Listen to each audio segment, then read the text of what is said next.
Hello friends. I welcome you to today's episode of You and the Law. Please remember to subscribe to our channel. On today's episode, we will discuss the defense of self-defense. Self-defense is the protection a person offers himself against the injury attempted by another person. Self-defense is a cardinal rule that it is the duty of man to help himself. There are two types of assault that can be defended by a person.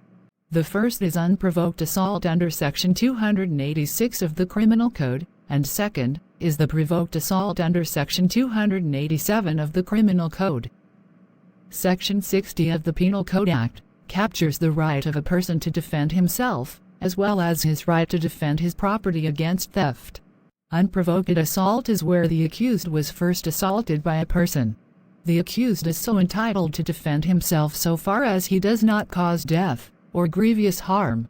However, the provisor to Section 286 states further that it will be lawful for the accused to use force that will warrant death or grievous harm, if he reasonably believes that he cannot otherwise preserve the person defended from death or grievous harm. Therefore, the amount of force used in self-defense must not be calculated to cause death, unless the person defending himself is under an imminent danger that could lead to death. In the case of provoked assault, the accused unlawfully provoked assault from another person.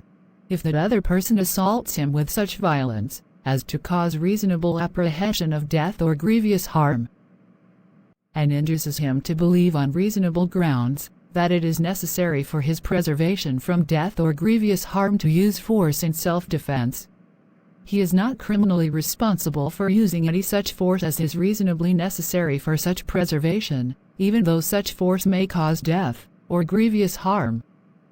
It is important to state here that the person who began the assault must not have had a prior intention to kill or to cause grievous harm. Also, he must not have killed or caused grievous harm before the necessity of preserving himself arose. In any of these cases, the defense will not avail him. In determining whether a person acted in self-defense, there are several factors that must be considered. 1.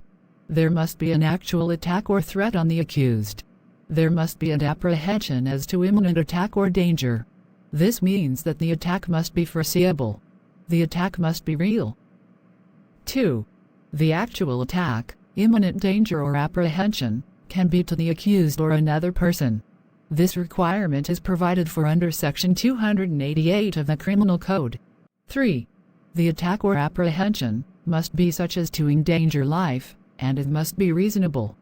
To determine if the accused has a reasonable ground to believe that his life is in danger, his belief would be tested on objective grounds, and such factors, like the quality of the force, the object used on him and the proportionality test of his reply, will all be considered.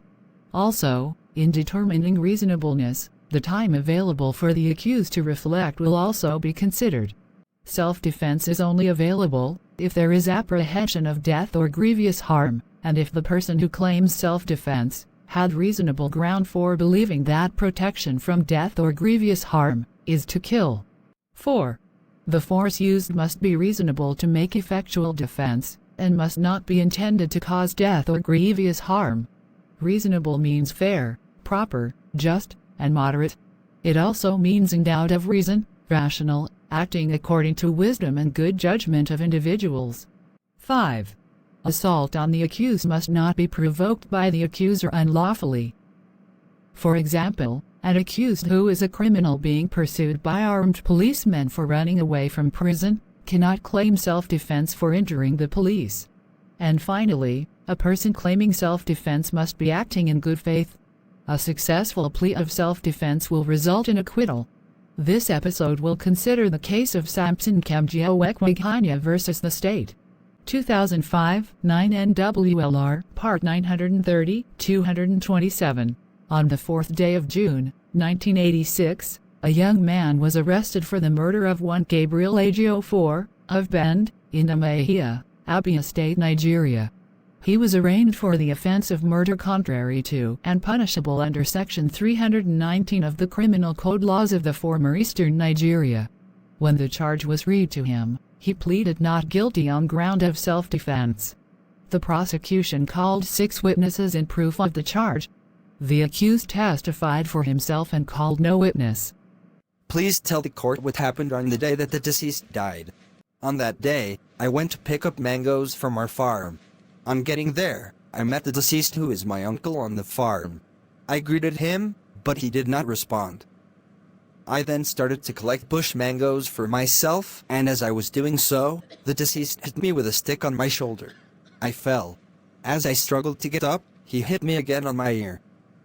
He had with him a cutlass, a stick and a rod. When he used the stick on me, I was dazed, and felt that he wanted to kill me, since he hit me with the stick twice. So, I picked up my cutlass and dealt matchet blows on him. I do not even know when I hit him with the matchet.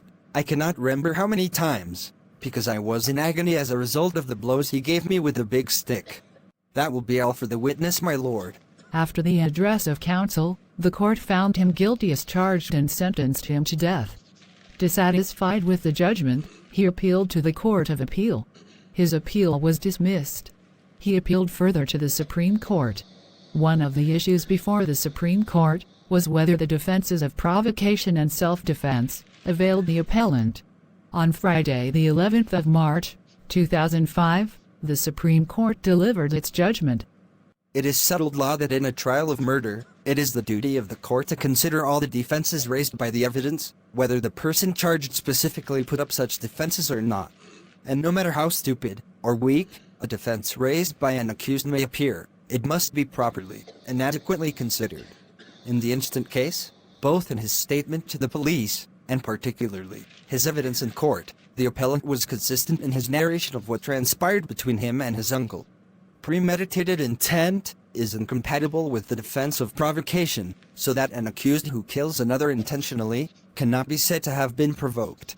In considering the defense of provocation on a charge of murder, the trial court should consider sections 283 and 318 of the Criminal Code together.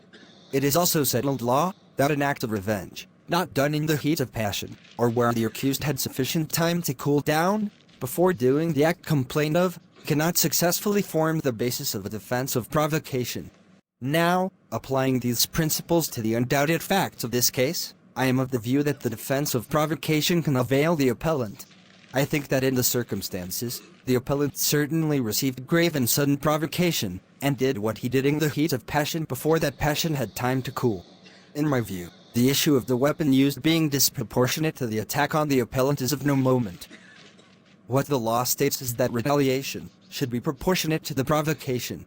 The defense of self-defense, in my view, is different. Before the defense is available, it must be shown by the person relying upon it that he reasonably believed that there was no other way of saving himself from death or grievous harm other than by using such force as he did, and that he tried to disengage from the event, which led to the application of such force, or in the instant case, the use of cutlass. For the accused person to avail himself of the defense of self-defense, he must show by evidence that he took reasonable steps to disengage from the fight, or make some physical withdrawal. But the issue of disengagement depends on the peculiar circumstances of each case. Sometimes, it may be possible to run away from an unwarranted attack, and sometimes, it may be impossible to physically withdraw. In the instant case, the appellant had no opportunity to withdraw and had to do something quickly in order to repel the grave assault that could cost him his life. It was evident from the evidence that the deceased was armed with a cutlass, an iron rod and a stick which he used on the appellant, that rendered him dazed, confused, and unable to think clearly because of the shock caused by the unwarranted grave and sudden attack. It is manifest that the appellant defended himself against the attack on him by the deceased, and it was in the cause of the defense against the attack that the deceased sustained the fatal injuries. It is also clear, as mentioned above, that the appellant had no opportunity to withdraw. Considering all the circumstances of this case, I am of the view the defense of self-defense also avails the appellant. That faced with a situation where instant and decisive action was required, the appellant did the only thing which a normal, reasonable person defending his life would do. There was no proof beyond reasonable doubt that the killing of the deceased was unlawful. Where a plea of self-defense is upheld, it will completely absolve the accused person from criminal liability. This appeal therefore succeeds. The conviction of the appellant for murder and sentence of death are set aside. The appellant is discharged and acquitted and should be set free forthwith. Welcome back. I hope you enjoyed this episode. Self-defense, if successfully established, can avail the accused from criminal liability. We encourage you to desist from any form of criminal activities. Bye. See you soon.